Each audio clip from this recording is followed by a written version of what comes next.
Социјалдемократскиот сојуз на Македонија на Конгрес ги објави претеничките листи за изборите на 11 декември.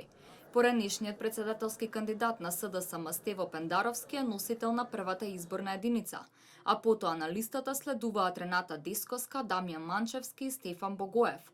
На оваа листа се двајца непартиски кандидати: Павле Богоевски од Шарената револуција, кој е на 5-то место, и Ивана Туфекџик на 9-то.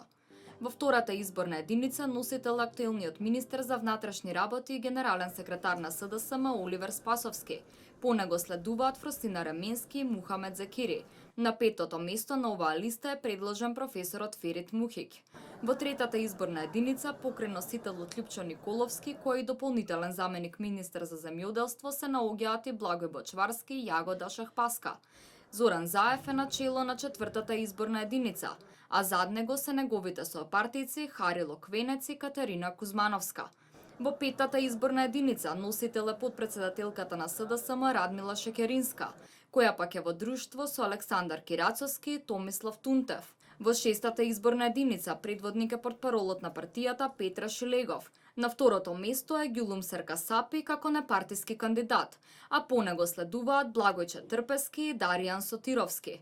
На листите на СДСМ предвидени се и коалициски партнери на партијата. Председателот Зоран Заев на Конгресот појасни дека партијата созреала и нивните пратенички листи отвораат место за сите, зашто најголем партнер на СДСМ се граѓаните на Република Македонија. Стоиме на зборот. Секој е важен. Затоа овие пратенички листи отвараат место за сите.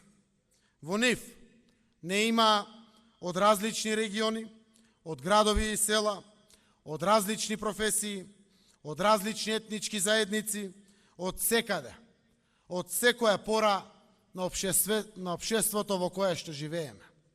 Реакции во јавноста предизвика тоа што дури 13 пратеници од вкупно 25, меѓу кои координаторот на пратеничката група Горан Сугарески и Софија Куновска, која веќе поднесе оставка, не се најдоа на изборните листи на СДСМ за изборите закажани на 11 декември.